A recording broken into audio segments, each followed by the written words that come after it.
I'd give you a little update on the spinning I'm doing with the beautiful bats. We'll call them that. How about the beautiful bats? I've still got one, two, three of the red bats left. And you can see that there's brown in there and some white, and but mostly they look red.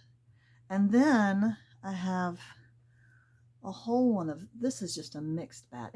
Everything is in there except for, I think, green. There's even some synthetic metallic.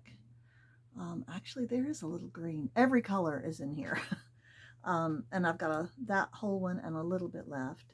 And I have most of the kind of dark, smoky purpley. This is more purpley than it looks to you. So let's look down at the bobbin and see what they look like. You can see the red turns a bit more pink, and some of it is quite brown.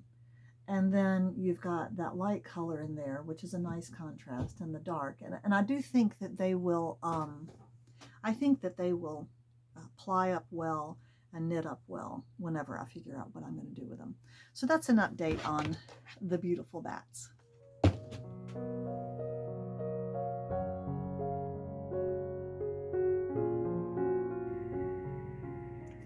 The daffodils have been sitting in this pot of water for 3 days, and this is the 4th day. I must say that the smell is not pleasant, and especially as I warm them up. I just have this on the lowest simmer that I can on this burner, and so the pot is warm. The water is definitely warm. Jenny Dean didn't say how long to simmer it, just to do it until the water was very yellow. I'm not really seeing that yet. It seemed like a lot of flowers before, but of course now they've kind of gotten soggy and reduced. So I'm going to let it, boy, that does not smell good. I'm just going to cover it and let it sit a bit longer. I've also kept eating my avocado, saving the seeds and the skins, and I'll wash them and let them dry here by the sink. I chop up the seeds into little pieces like that, and then there's some skins. There's a little bit of ivy that's growing. So I'm still collecting those, and that's a lovely color for dyeing wool too. It's a little early in the morning for videotaping oneself, but I was out tending to my chickens, and I just noticed how the daffodils in the yard are at their peak. I apologize for the traffic noise. So I thought I would just show you all the different types of daffodils. There's so many different colors, and I take no credit for it. The previous owner planted all these, and I've just been digging them out of the yard and moving them around.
I'll also show you something that some workmen left here yesterday. They trimmed the trees above the electrical lines, and I asked them if when they chipped the branches, would they leave the chip pile here in our yard, and they did.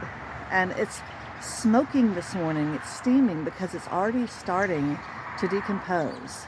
The last thing I'll show you is my pussy willow bush, or tree almost. It's getting so tall, and it started from just one little pussy willow cutting that a friend gave me from a floral arrangement. And I put it where the willows are, and it's done beautifully. So, isn't that a fun thing to look at in the morning? Hello. Well, it's a few days later, and I wanted to show you this fiber, this wool that I dyed in the daffodils. I see I'm looking at this and I'm looking at the screen and I'm like, that's not very yellow. But this is I mean, it's not a deep yellow, but it is very, very yellow. Um, and I'm eager to get a little bit of it carded up and to pull some of the VM out of it because it's got a good bit of just, yeah, just stuff in there. So pretty though. And then get a little bit of it. Well, I won't be able to spin it because I still have these bats on my spinning wheel. But when I do get it spun up, I'll show you. But at least I could show you the Rolex. So let's do that.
So here is our lovely cloud of, wouldn't call it pale yellow, light yellow. It's not quite pale.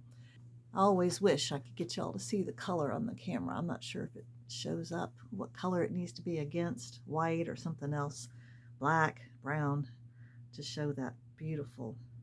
I love these natural colors. I'm still picking stuff out. They're subdued and gentle and they all meld together. Well, here at the end of this video, I wanted to share with you some things that have come my way. First of all, my dear mother-in-law sent me some new watercolor paper. This, it's Paul Rubens. Now, all the writing on the outside is Japanese, I suppose. But, oh, now can I get it out of the box? It's so tight. But I want to show it to you because it is sparkly, and it's so, for anybody out there who does watercolors, you know how nice it is to have really high quality paper. I don't know if you can see the sparkle. If I can get it turned the right way. I'm looking forward to painting on this. I'm not sure what size it is. Maybe it's the, I think it's bigger than the cards. Yes, it's bigger than the cards I've been doing. So that'll be super fun. I'm looking forward to that. A really beautiful packaging too. I love that. Um, the other thing was this basket. It's a sewing basket that was given to my husband by someone at his job, and it was full of old wooden spools of thread. A lot of the thread was too old to be good. You could just pull it up and snap it. But there were a few things in there he let me keep. Some really fun little spools of thread that were so cute. There were also three of these. Y'all remember these? This is for holding up your pantyhose. Back when pantyhose were really pantyhose. No, no, no. Stockings. Pantyhose were the kind that went all the way up. Stockings. This was for holding stockings up on your garter. On your boy, I forgot what all it was called. Anyway, and these aren't even like these are really old because I don't think they're actually elastic. Uh, They remind me of those old roller towels in a long time ago in public bathrooms, like motels and gas stations. That, yeah, just anyway, very interesting. I don't know if those have any use.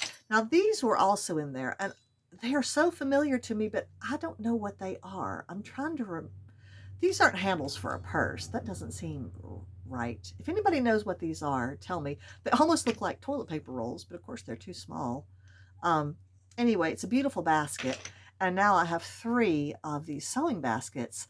I'm starting a little collection, and I don't really want a collection of sewing baskets because they take up space, but they are very pretty. Um, Anyway, I was supposed to have a very busy weekend, and then yesterday I tested positive for COVID. Ugh. And I was playing the piano for this musical comedy in a nearby town, and half of the cast have come down with COVID. So we're going to do that another time or cancel it. I don't know what. So I'm stuck at home for at least the next 5 days. I don't feel too bad. I'm taking Tylenol and resting a lot, but I get stir crazy. You know how some of y'all out there are this way too. And I've been wanting to make a wet felted hat for the longest time. I made my first attempt today. Um, isn't that cute? These are supposed to be flowers up on top, but I forgot to put the stems going down, so they just look like dots. I like the blue and green though. This is my first attempt. It's really more like a beanie. Now I have a very good sized head, but I can get it on. I might let it dry on my heads. Isn't that funny looking? I don't look good in hats. I never have. But some people really like them. But I would like it to be big enough that it's comfortable. And this feels snug to me. I don't know. I like it to be longer and have a scrunchy brim. I need to find a tutorial online, but a lot of those you have to pay for. But I'm going to get this figured out. This might be a child size. Seems like all of the felted hats I make are child size. I never can get them right. I made this on a ball, a really smooth, like a Pilates ball, but a small one. And that's the kind of ball you're supposed to use. So, and I have plenty of wool. So I'll try this again next time. I'll remember to put the stems on it. But they are really cool. I like it. Maybe I should turn it into a bowl. That's a thought. There, if I flatten the bottom, makes a nice bowl. All right, y'all. Well, that'll be it for this week. And hopefully when I see you next week, I'll be feeling better. Thanks for joining me. Bye-bye.